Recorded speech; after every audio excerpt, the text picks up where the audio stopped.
Vamos a continuar con la lección número 1 de SQL para principiantes, en donde vamos a ver la normalización de bases de datos. ¿Qué es esta normalización?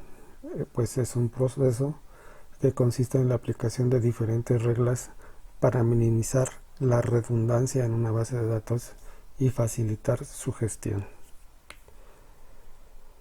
Ejemplo, dado un universo de datos en una escuela, vamos a clasificarlos y a darles un orden lógico, en donde tenemos estudiantes, tutores, materias, horarios. Entonces, ¿qué vamos a hacer? Pues vamos a tener este universo donde vamos a tener todas estas entidades y atributos. Vamos a tener los nombres, vamos a tener estudiantes, vamos a tener el grado, materias, horarios, tutores, dirección, matrícula, aula, materia. Entonces, en todo este universo, lo que tenemos que hacer es clasificarlo y darle un orden lógico. Para eso, ¿qué vamos a hacer? Pues primero vamos a empezar con la primera forma normal. ¿En qué consiste la primera forma normal? En eliminar grupos repetidos en tablas individuales, crear una tabla independiente para cada conjunto de datos relacionados e identificar cada conjunto de datos relacionados con la clave principal. Tenemos una tabla que no está normalizada, que normalmente es la típica tabla que tiene en una sola tabla tiene n atributos. Por ejemplo, en esta tabla que no está normalizada tenemos el atributo estudiante, nombre del tutor, el aula, clase 1, clase 2, clase 3. Y lo que vamos a hacer es empezar a normalizarla. ¿Cómo lo vamos a hacer? Identificando los grupos repetitivos de esas tablas individuales. Aquí en la tabla no normalizada, ¿cuál sería su grupo repetitivo? Claro, la clase. Entonces, en la tabla normalizada sería el identificador del estudiante, el nombre del tutor, el aula y la clase. ¿Para qué? Para que tengamos un registro y no tengamos así. ¿Qué tal si en un futuro nos dicen vamos a tener otra clase 4?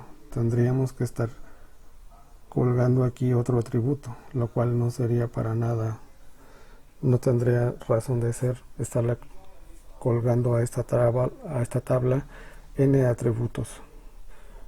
Es por eso que la vamos a normalizar y la vamos a identificar ya con estos atributos como el nombre del estudiante, nombre del tutor, aula y clase.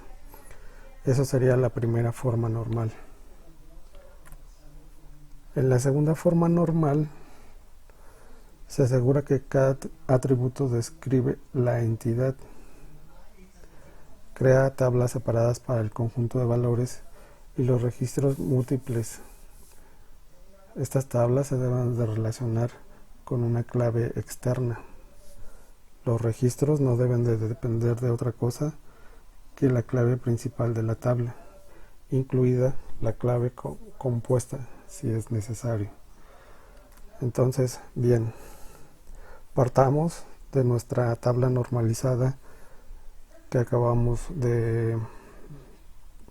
que nos dio como resultado la primera forma normal, donde teníamos el identificador del estudiante, nombre del tutor, el aula y la clase.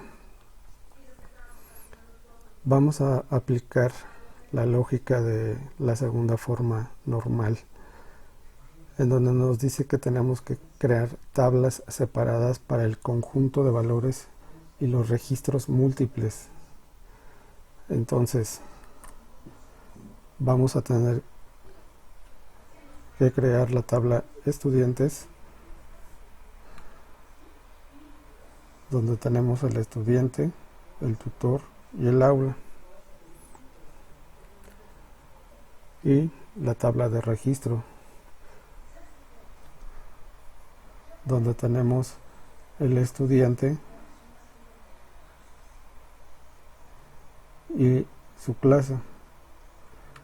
Entonces este es el resultado de una tabla normalizada y la vamos a separar en dos entidades diferentes: estudiantes en este caso y registros.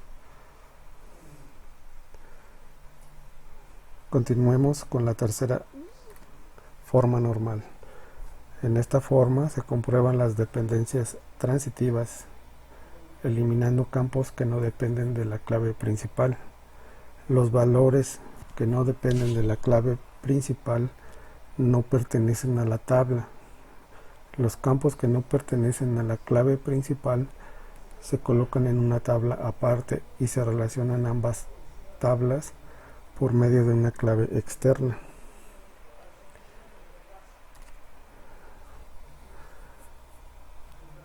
Vamos a tomar como base la entidad que acabamos de crear, la entidad resultante que acabamos de crear, donde tenemos los atributos de estudiante, tutor y aula. Vamos a aplicar esta lógica de la tercera forma normal, donde nos dicen que tenemos que separar los campos que no dependen de la clave principal. En este caso, aula. Este es el campo que no depende de la clave principal.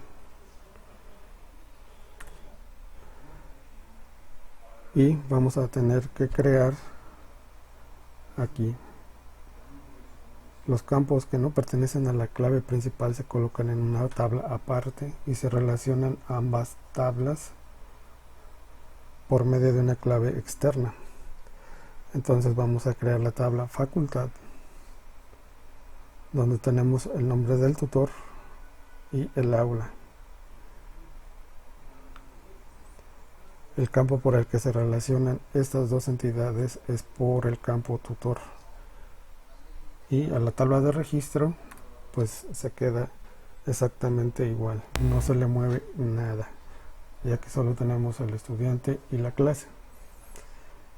Entonces, si aplicamos esta lógica para el universo de datos que tenemos, nos será un poco más fácil entender y separar, segmentar cada una de las entidades para su posterior gestión.